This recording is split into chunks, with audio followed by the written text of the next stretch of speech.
Hello everyone and welcome back to a brand new episode of your favourite Formula 1 show. Yes, Jamie and I return this weekend to preview the Monaco Grand Prix. Of course, the jewel in the Formula 1 crown, usually the most hyped race of the entire season. But we have one saving grace this year, Jamie, don't we? It's basically going to be all the talk of this week's podcast because finally, Monaco's a two-stop. It is, and to be fair, us two in the past have been not as critical of Monaco as some other podcasters or other F1 people. I really like Monaco, even in the past. Obviously the race last year was horrendous, but that was mostly down to the fact that we had an early red flag, which, as we know, I'm not a big fan of early red flags in safety cars because they take any strategy element away from a race. Yep. So I feel, it was obviously the tip of the iceberg in terms of something needed to change. A horrendous race like that is going to make something change, but it's not as bad a race as people. No, well, it is. It depends what you're watching for. I quite like the fact that we still go to Monaco, despite how enormous the cars are and how much you can't overtake. I still think it's worth keeping on the calendar. I know you believe the same, so there we go. Yeah, Monaco is, like we said before, and it's a shame that I think since the last time we spoke about this, of course, now Spa isn't on the calendar every year.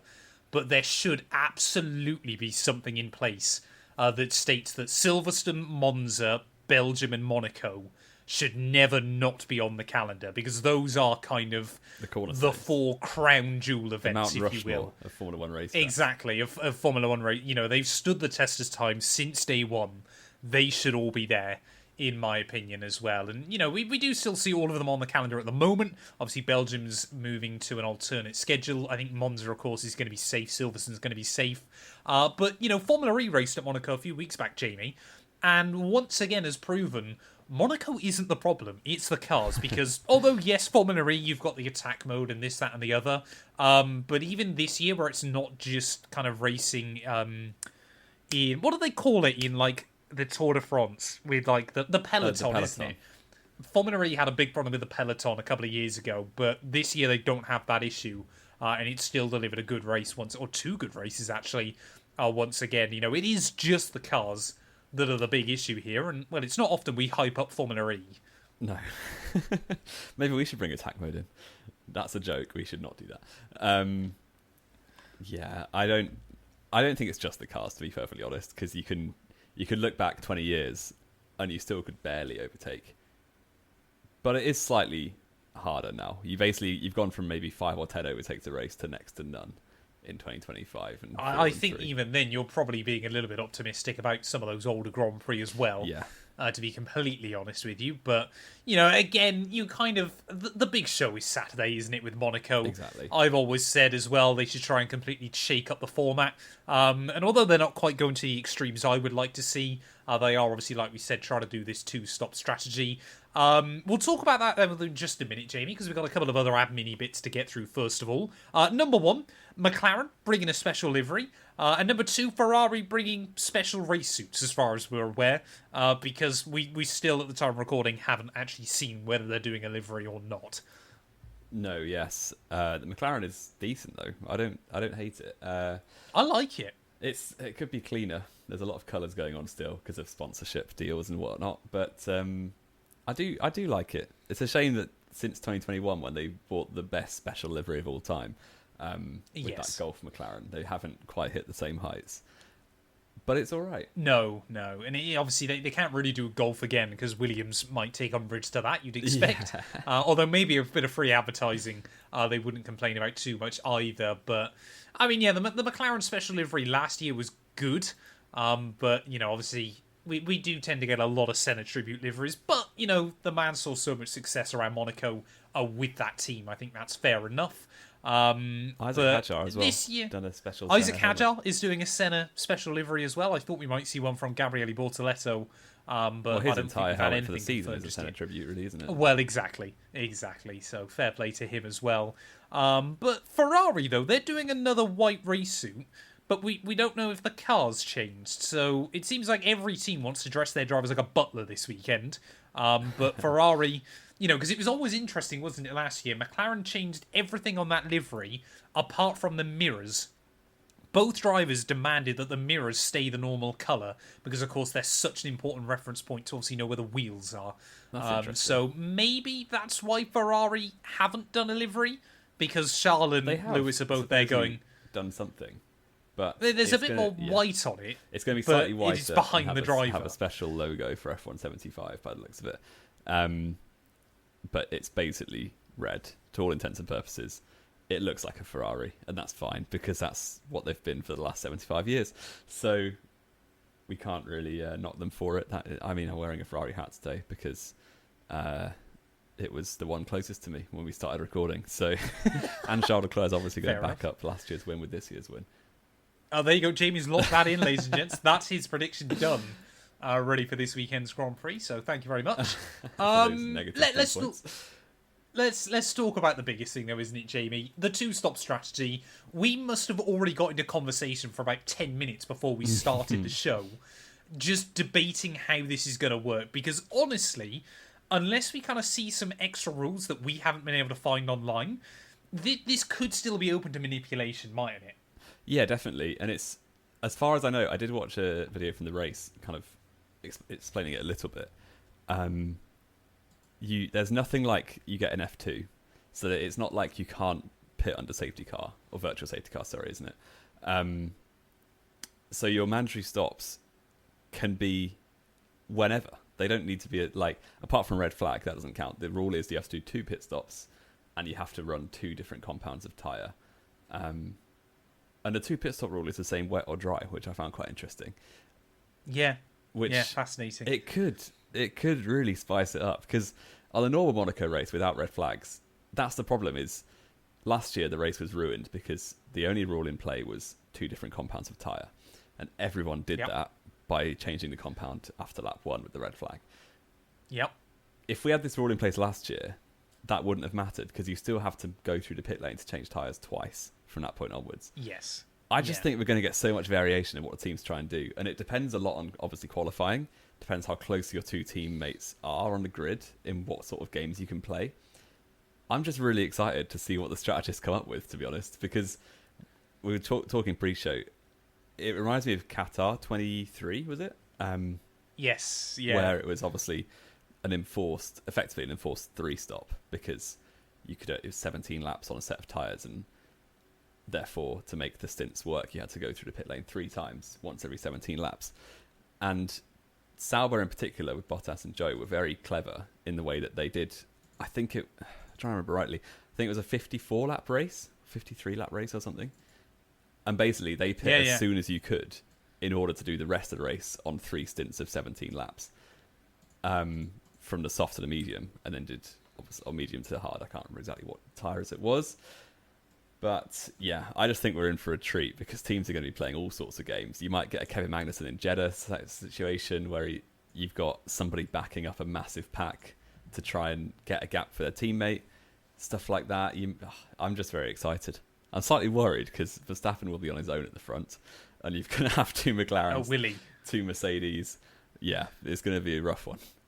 Oh, sorry, as in he won't have his teammate there to back him up. I get you now. I thought you just meant he was going to be light years ahead of everybody else. No. I mean, the big question is, Jamie, let's put a hypothetical out there. We get another crash like we did on lap 1 last year, but instead of a red flag, it's a safety car.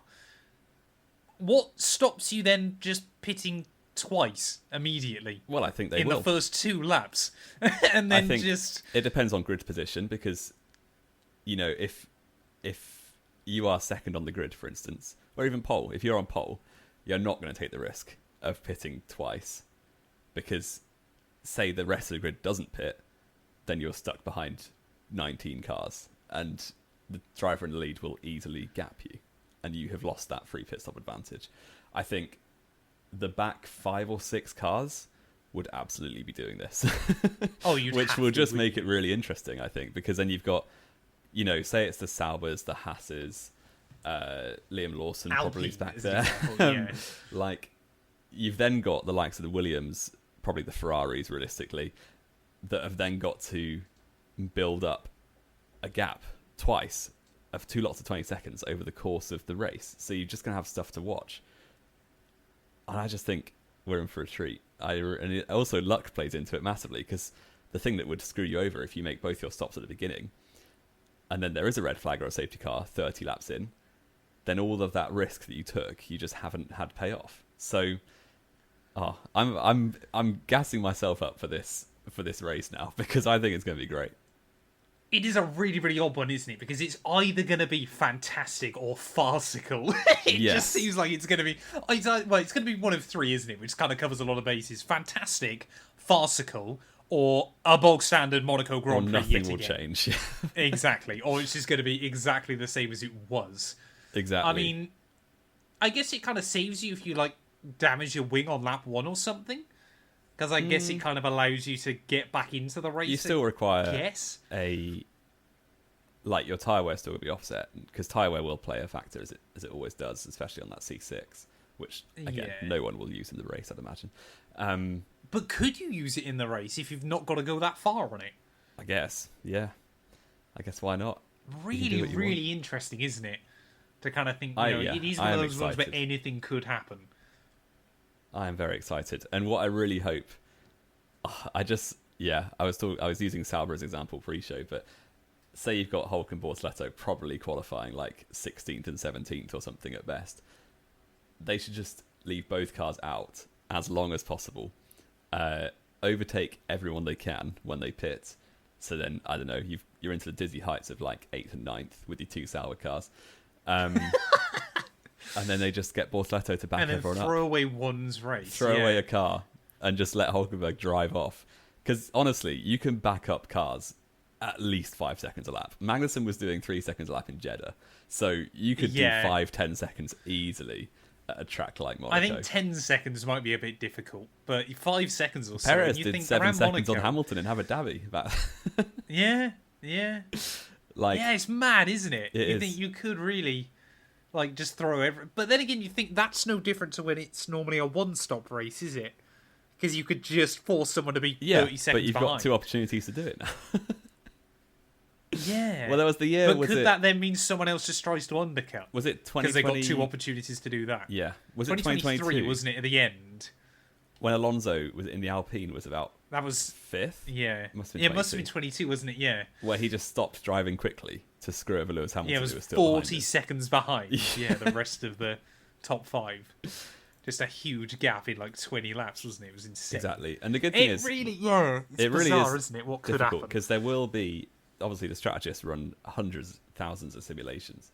There will be a best way to run this race, and whether it's, 15 But it's Monaco. It becomes irrelevant instantly. Exactly. But the guy on pole will be aiming to pit around lap 15 and around lap 45, you'd imagine. Something like that. To go medium, hard on this strategy.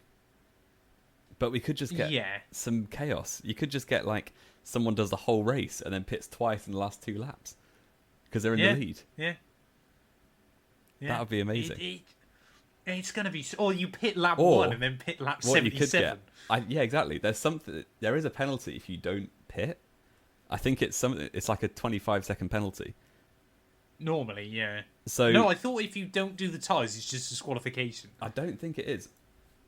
Normally it is, if you don't use the mandatory tyres. No, but you could do a one-stop at Monaco, basically. Use both different tyre compounds. Yeah. And then bin off doing your second stop and take the penalty. I would assume you'd get disqualified. I don't think it's DSQ. I read it this week. I would assume in this instance you'll get disqualified. Because it's the same as not doing a mandatory pit stop in a normal Grand Prix, surely. I can't imagine, because then otherwise people would try that. Well, it's a 30-second time penalty for a driver who has only used 2 different tyre sets. So if you do a one-stop, you get penalised 30 seconds. If you do a no stop, you get disqualified because you've only used 1 compound. But if it's a red flag situation where you have changed your tyres, but you haven't done a pit stop, you get a minute penalty. I mean, this is the thing as well, isn't it? Imagine if we end up in a scenario where everybody pits once early on, or a few cars pit quite early on, and then if you started behind them and then you get a red flag at midpoint of the Grand Prix. No, because even then you'd still get screwed over, wouldn't you? Because obviously then they take their second stop under the red flag and you'd still have to pit. It's so basically so what you much. want to do is be in a scenario where you're right next to your teammate. Is Yeah. the only thing we can figure out here, and just throw one of them under the bus. Well, yeah, it just gives you more to play with, doesn't it? If you have two cars in the game, so Red Bull are going to be Yeah, worried, I'd imagine. screwed. Basically, I mean, Sonoda might do well. You just never know. might. Verstappen might bin it. But Sonoda's found a habit of crashing at almost every track he goes to at the moment, and Monaco is very easy to crash at. Yeah, it is true. It is true. Yeah, but the problem is nobody crashes at Monaco anymore, do they? Generally, apart from qualifying in lap 1. Yeah, yeah, exactly. I've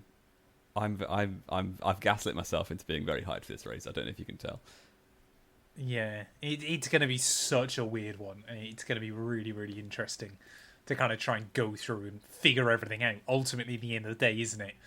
Have we got anything else to kind of talk about with that? We haven't really got a long show in store today, have we, Jamie? I think we're both quite busy with other bits and pieces as well.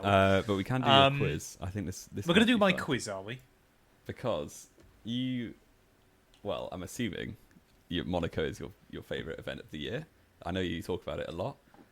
No, I don't. There. It's not my favourite. It's up there, but it's not my favourite. So, and obviously, as we know, Saturday in Monaco is much more important than Sunday. Oh, no. So, going backwards, you're going to name me the pole sitter for the Monaco Grand Prix, as far as you can go. Oh, man. Starting with 2024. And if I'll give you one life, because it is hard naming a pole sitter rather than a winner. So yeah, you always remember the winners, which is often the pole sitter, but weirdly at Monaco, often not. I'm looking for the driver who was fastest on Saturday, or started the race of play on Saturday. Right. Okay. So if they had grid penalties, it doesn't count. If they didn't start the race, it does count. There's a hint.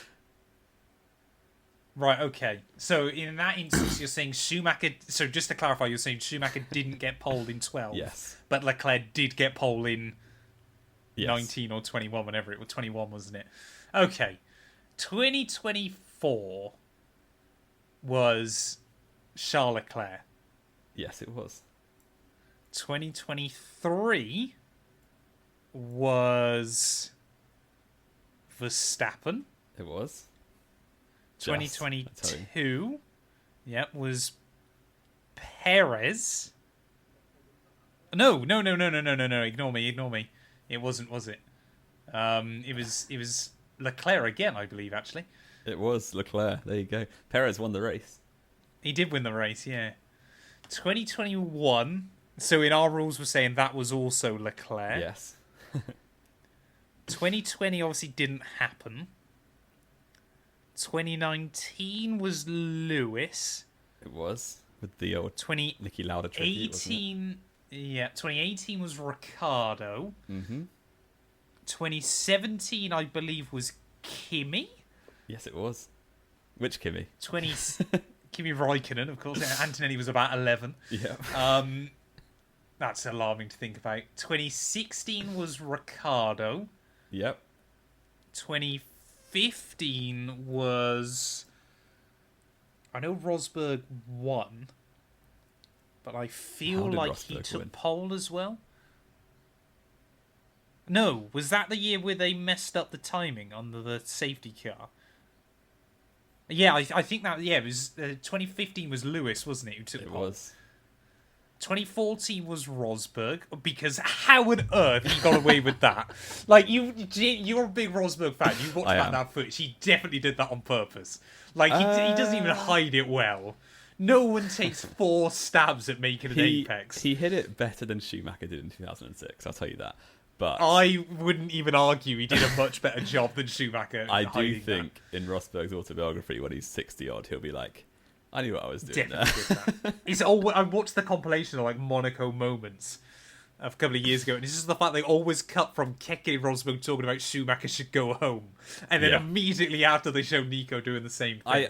What I think is he genuinely did lock up the first time, and then in the split-second decision was like... He broke 50 metres too late. Was like, if I throw it down the escape road, Lewis won't get pole. So I think it was a genuine mistake that he then played to his advantage.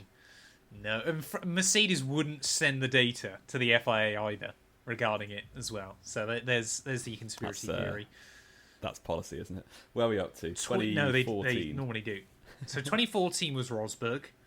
Deservedly so. 2013, I'm pretty certain, was also Rosberg. It was Mr. Monaco. 2012, Schumacher set fastest lap, but it was Webber that took pole. You're correct, it was. And then won the race. 2011 was... Oh, this is going to annoy me. I think 2011 was Seb, wasn't it? Yes, it was. 2010 was Webber. Yes. 2009 was Button. Correct. You're doing very well. I'm not sure I'd have got this. 2008 was Lewis. I think. Incorrect. That's Oh! one of your shots. What pole? Massa got pole. Was it? That was the year Massa was leading, wasn't it? And then Hamilton got lucky with the timing of a fuel stop because he hit the wall. Oh, I can't remember. Perhaps. 2007 was Alonso. Yes. That was a ridiculously dominant race by McLaren. Yep. 2006 was obviously Schumacher Crashgate.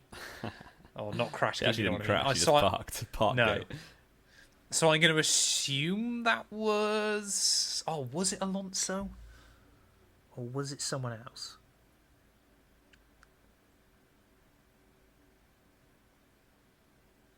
Did Fizzy... I don't think Fizzy ever won. I know Jarno Trulli won. No, Fizzy definitely didn't win Monaco, did he? I don't think. I'm going to say Alonso for 06. Correct. Raikkonen was 05. Correct. Brilliant lap. 04, I believe, was Schumacher. Incorrect. That's it. Oh, okay. It was 04. Was that Jarno? It was Jarno Trulli, was it? He took pole, yeah. This is always what people think, is obviously Schumacher was going to win 13 in a row. But he wasn't really even guaranteed to win that race either. Like, Jarno was just quick round weekend. Well, yeah, that helped. Still. Schumacher probably would have won if he wasn't taken out by... was it Pablo Montoya? Yeah. There you go. Yeah. But he did well. I'm not sure I'd have got that far. I made a couple of little errors. You almost go back to when Monaco was different. When Monaco was dominated by David Coulthard. Yeah, exactly. Back in the day, because Jamie never remembers that one. Exactly, I don't know. We'd get David Coulthard. I love David Coulthard, he's great, but I never remember he actually was quite good in F1. He did win a few races from time to time, Jamie. You got to remember that. He did. Predictions. Predictions. I got a perfect score in Miami. You then managed to get a perfect score at Imola. So I'm expecting a third perfect score this weekend, and I'm hoping it goes my way once more. But you've already said Leclerc's on pole. I'm not going for that. I'm sorry. I'll redact. What are the scores on the doors? You can go first because you are on 19 and I'm on 26. So it's 7 points. So, unless I absolutely nail it, you're going to still be ahead of me. Oscar Piastri, Lando Norris, Charles Leclerc. I'm going to put a stupid P3 guess in again. I saw a different Formula 1 based YouTuber who predicted a Fernando Alonso win. I've seen... Who was that? I haven't seen that. That was Tomo. He's actually quite credible, but he's a bit of a clickbaiter, so that's probably why. He's an incredible clickbaiter. I saw someone, Jamie, that reckons you're... Have you ever heard of the guy Law VS? No. People think you're his child. It's incredible. Really? We get comments on it occasionally, yeah. Like in his 40s, I would assume. Ah, well, that's a nice if you search him, Jamie, you actually look... Exactly. If you search him up, Jamie, you'll genuinely, I think, look like him. He's got like 120,000 subscribers. Maybe no, seriously, YouTube him right now. What's his name? I'm gonna put it in the Discord for you. Double check his profile. Oh my word! That is you. It's actually you from the future. What? Wow. We need to get him on. Well, I'm not going to talk to two Jamies in the same podcast. That's my worst nightmare. The Hulkenberg loss would be too much. Deary me. What am I going to say? Because I don't think the Red Bull's going to be that good, to be honest. Given it's only good in high-speed corners and straight lines. Part of me just thinks something weird's going to happen. Like? I will go for a normal pole position. Which okay. will be... You know what? No, I won't. I'll go George Russell. No. George Russell. He's been close on a few Yeah, occasions. but Mercedes cannot build a car for Monaco. They never have. But they've been good on the slower style circuits. He almost got pole in Bahrain, which is slow and medium speed corners. It depends if it's warm, doesn't it, for does, Mercedes? I suppose. Let me look at the weather. That might determine what I'm going to say. But Russell's locked Make in on Monaco pole. a night race. It's only 18 degrees. So it's actually not that hot for Monaco. There's also a chance of rain for qualifying. For qualifying, there is, quality, isn't there is a little chance of rain. But Yeah. not on the race day. So I'm going to go Russell on pole. Okay. I might go a little George Russell win as well. Oh, my lord. I'll go Oscar Piastri in second place. And this is, I want to... Monaco often throws up a random third place finisher. That's why I went with Leclerc. I'm going to go Pierre Gasly Oh, in third place. you don't think Alpine are going to do it again? Alpine, genuinely, their engine is horrific, but they've got a pretty good chassis. They have actually developed a pretty decent car around a terrible engine. Yeah, and They're Gasly like obviously the did well in opposite of Bahrain. early That's what I'm basing 2000s this on. Williams. Yeah, it's fair enough. Ocon got a podium there a few years ago in the Alpine. Yep. Ocon was generally better at Monaco than Pierre anyway. But Arguably. it is what it is. I don't think Williams will be head of the midfield because their strengths lie in a normal circuit, which Monaco is not. I feel like you're going to get good all round. They are quite good all round, but I think the Alpine will be strong this weekend, and Fair enough. the Red Bull won't be so much. Fair enough. There we go. Predictions locked in. So They I've are. said Piastri, Norris, Leclerc. Jamie said Russell, Piastri, Gasly. So we only both see Oscar Piastri on the podium. Exactly. Which is quite impressive. Quite impressive. Have we got anything else to add, Jamie? I think we've rattled through everything we needed to. I think we've done well. The drivers watched F1 the movie. Some of them yesterday. did, Not Verstappen, because he Verstappen- was busy streaming No. as Franz Hermann, wasn't he? rather than actually spending time with his new kid or doing anything else like that. He was neither doing work What are you or going to do looking after with his a newborn. 7-day-old child? He's like 3 weeks old now. I'm sure he's walking and talking and everything else. Probably in the rig, in the sim. Probably, yeah, in the backup rig already. He's got his own iRacing account, everything. Good to probably go. got a higher I rating than you. Probably. He's definitely got a higher iRating than you. Exactly. I don't own the game. I haven't got anything else to add. Have you?